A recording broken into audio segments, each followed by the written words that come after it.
Yeah, Wendy, go ahead. I think if it's being called into question whether or not, Vice President Kamala Harris is qualified, because you mentioned that prior to her pick, President Joe Biden stated that he will pick a woman and he will pick a woman of color, and you feel as though that undermines her qualifications. Well, my question is, what qualifications does Donald Trump have to be the president of the United States? If Kamala Harris is a DEI hire, then if we're being very honest, Donald Trump is a hire of white privilege, because he's not qualified to sit at 1600 Pennsylvania Avenue. He does not have the qualifications to be the president of the United States. And to be quite honest, Kamala Harris is overqualified to have her position. And so I think that this question of whether or not she should be situated there doesn't make any sense. I'll let you finish. Okay, go ahead. Go ahead, finish. Yep, sorry. No, I was saying, one cannot be true and the other not true. So let's just be very clear when we're making those comments. Camille, go ahead, respond. I didn't introduce that binary. What I said was Joe Biden established a litmus test for his vice presidential pick. He insisted that it had to be a person of a particular race and of a particular gender. That is introducing the issue of race and gender into this race. All right, guys, so we got to talk about this interview between UFC President Dana White and CNN host Laura Coates, who's going to ask Dana White about the GOP attacks against Kamala Harris. And basically what she's trying to do is that she's trying to get Dana White to say that the attacks are racist and that they're uncalled for and yada, yada, yada, yada, right? And Dana White isn't really going to fall for the bait, and she's going to get triggered by the fact that Dana White is just like, okay, this is politics, right? This is what people do. It is what it is. It's typical political BS, okay? I'm not going to sit here and get triggered and to denounce Republicans for attacking Kamala Harris in ways that the Democrats are attacking the Republicans and Trump. Like, for example, you guys saw at the beginning of this video, a liberal black woman get confronted on the fact that Joe Biden said that, hey, my number one criteria for picking a vice president and also a Supreme Court justice as well too, is that she be black and a woman, okay? Black and a woman. And that does undermine the credentials and the credibility of the pick, because it shows that you're not picking based off qualifications first, right? That's not your first criteria. Now, when confronted on this stone cold fact, how does the black liberal woman respond? Well, Trump is a white privilege hire. Trump has white privilege, and that's why he became president. Right? You see how this works? You see how the left, they can openly talk about white privilege. Again, this is the party of Trump is Hitler and Trump has white privilege. Yeah, they can openly say stuff like that. And, they don't think that that's racist or that's out of bounds. Okay. Because again, they spent years telling us how white men do not deserve to be in the positions that they're in. They're only in these positions because they're white, which is essentially what? DEI, right? Like, that is what they have been pushing, that, hey, there's always been affirmative action for white men, okay? It's called white privilege, right? And they're not really qualified. They're only in their position because of their skin color and their sex. So again, when the left is pushing this, oh, it's totally fine. Like, that's justice, right? You're fighting for equality. But when the right says, okay, you guys are hiring people, you guys are putting people in positions of power solely based off sex and race, all of a sudden that is racist, okay? You see how this works? They're trying to handicap Republicans so that they can't levy attacks against Democrats that Democrats can levy against Republicans. And I am very, very passionate about the idea that Republicans should not fall for this nonsense, okay? They should not allow themselves to be shamed into not attacking Kamala Harris in ways that I feel like are very substantive and legitimate criticisms of her, which is the fact that literally nobody, including Democrats, feel like she is qualified. But again, this is not the only way they're trying to handicap Republicans. This right here really kind of annoyed me, okay? This really pissed me off. So, they're having these racial Zoom calls, right? Black women for Kamala, black men for Kamala. They have white women for Kamala. Now they're having white dudes for Harris, right? They're having this Zoom call. Now, I want you guys to understand, what would happen if Trump had a Zoom call where it was called white dudes for Trump? How do you think the media would react? They would say it's a Klan rally, right? Trump is holding Klan rallies on Zoom calls with white men, right?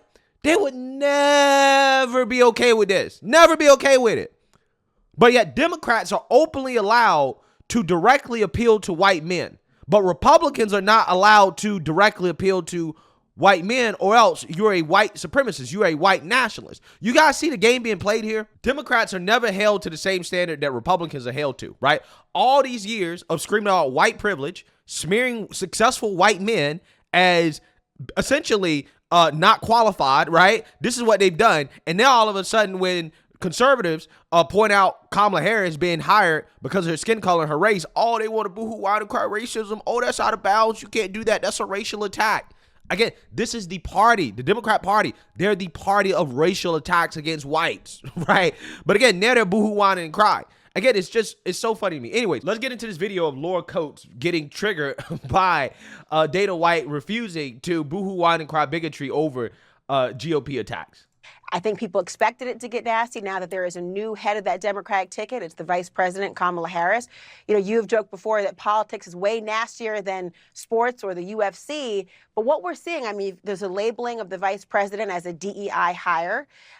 You yourself have prided yourself on giving both men and women opportunities at your organization.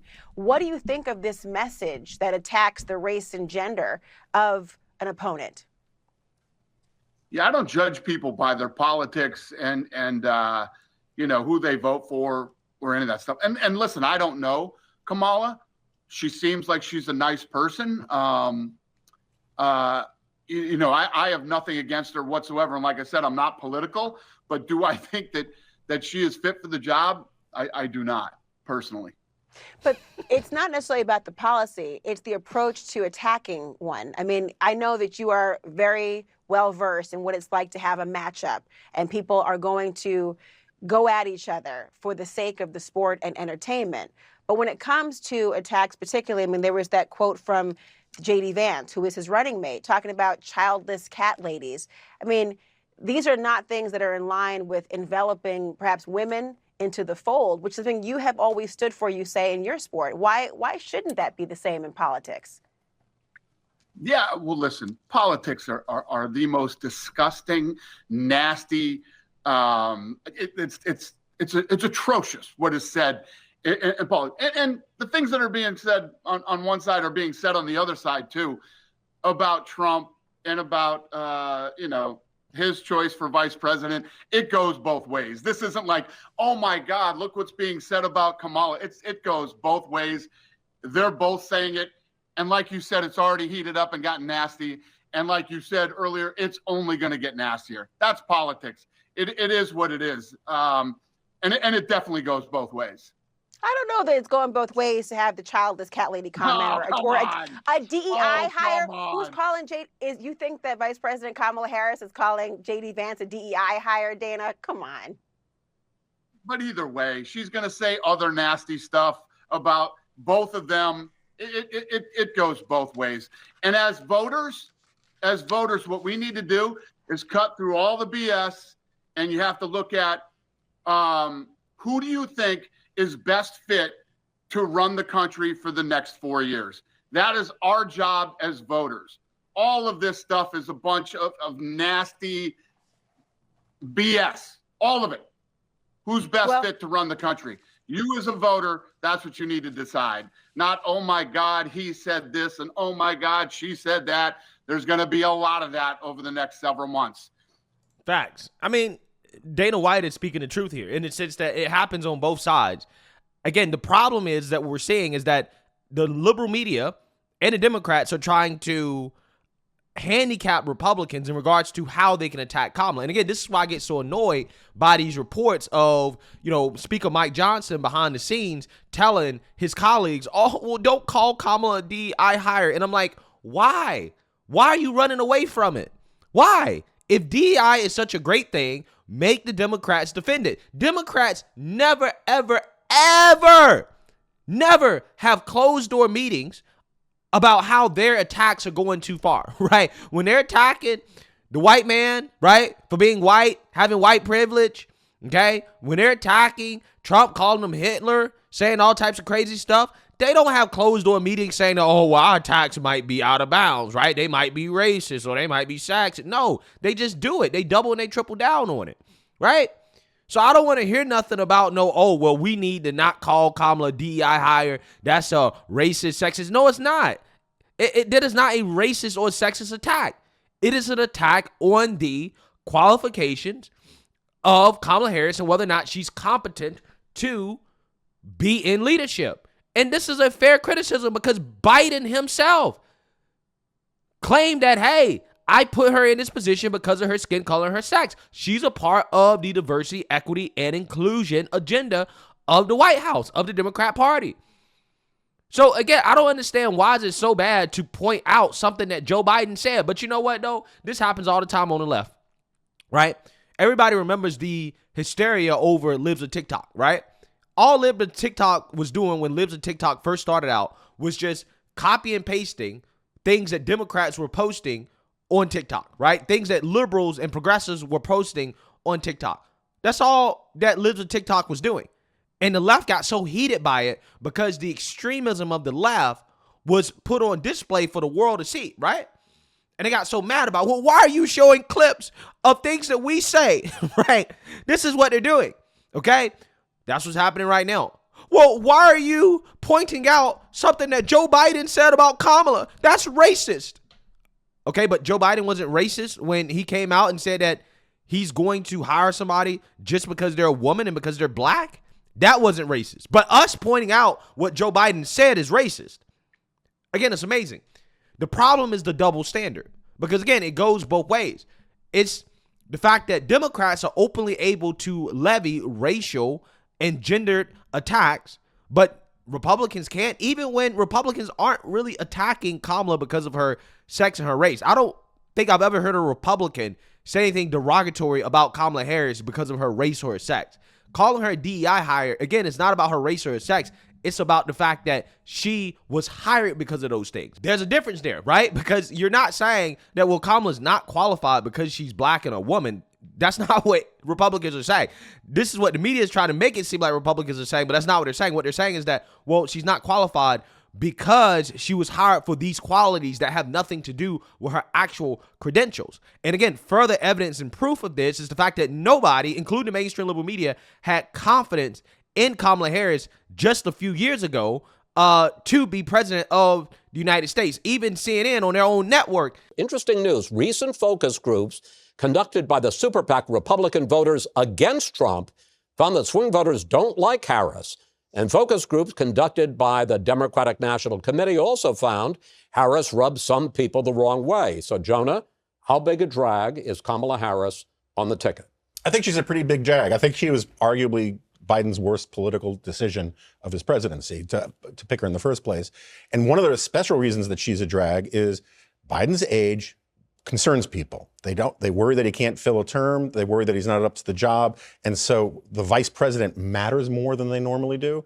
I generally think going into the future that Democrats really should not nominate or front people who come from decidedly all blue states unless they're like once in a generation talents like Barack Obama. Because Kamala Harris does not know how to talk to the center or to the right. She only really knows how to sort of speak the language of the base of the party, and that's 34% of the electorate. Let me pick up on that, because it's not just focus groups that are down on Harris right now. In a recent poll, national poll, 40% approved of the vice president's job performance, while 55% disapproved. And Kara, to Jonah's point, given the fact that people are so worried, voters on all political stripes are so worried about Biden's age and whether he's going to last for 4 more years, is it a problem when they're not very satisfied or reassured by the person who would succeed him? Doesn't really matter. She's not going to be replaced, and they don't like her. There's lots of reasons they don't like her, and I don't think the vice president matters as much as people think. I don't think they think about her unless... With an 82-year-old president, it might I get that, more. but right now, I don't think that's the first thing they think about is her necessarily. I just don't. I think they've not liked her. She's had not a successful vice presidency, although I don't know what that means at all, because I don't think people thought of Mike Pence very much, or Dan Quayle, or anybody else. And so it doesn't matter because she's not going anywhere. He's not going to replace her. Think about that. Think about the earthquake that would cause. And so I think Jonah's right, though, in the sense that she really does struggle with her communication skills. She really. Well, it's so interesting you say that, because the vice president's staff, Lulu, is saying, well, you know, she got off to a rough start, whether it was just 1 year or 2 years or whatever, but she has finally found her voice. One of the things that people objected to was her voice. They said they found her voice, especially her laugh, annoying. Oh, dear. Yeah, so clearly, as you can see, right, that was just, probably 3 or 4 months ago, that clip. They were talking about Kamala Harris very differently than they're talking about her now, right? Because everybody knew back then that, hey, you know, people had questions about whether or not she's qualified, whether or not she's doing a good job. And there's a lot of things about Kamala Harris that people don't like. And now all of a sudden, again, they want to call you racist or sexist if you point these things out, right? Like, for example, if you talk about her laugh, which, again, a lot of people don't like, oh, well, that's sexist, okay? You are criticizing how a woman laughs, right? Again, it's just really ridiculous at this point. And especially the media. Cut through all the BS that the media on both sides. You guys are really bad. Fox is bad. Everybody's bad. Cut through the BS and vote for who you think is the most fit to run the country. That's our job as voters. Well, look, I don't wear pearls. I don't pretend to clutch them and pretend that I'm shocked by every nasty insult that is waged against another person. But I think your point, though, about the American people wanting to know who's best for the country, this is the issue. When people are focusing not on policy positions, but personal attacks that have nothing to do with what voters want to hear about, that detracts from the experience of voters making a decision, and that's the problem. And I'm going to just know when you say you guys are terrible, you clearly don't mean Laura Coates.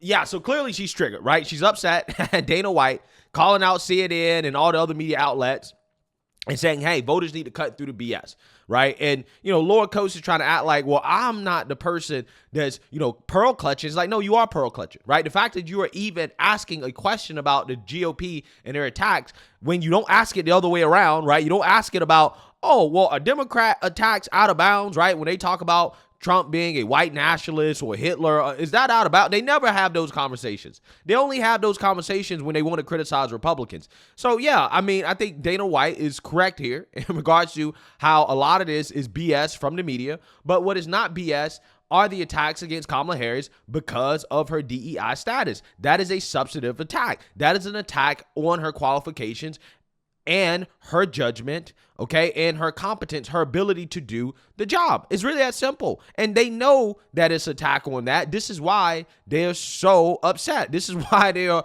pearl clutching over the GOP attacks, because they don't want you to call out the fact that Kamala Harris was picked solely because of her skin color and her sex. They don't want you to call that out. They don't want you to let the American people know that, hey, this woman was not put in a position of power because of anything having to do with her qualifications or her experience. And that is a powerful talking point that the Republicans should not just let go because the media and Democrats are saying that is racist. No, you should double and triple down on it. We're going to stand on the truth, right? If it's the truth, stand on it. But you don't run away from the truth because you're afraid that you might lose some votes.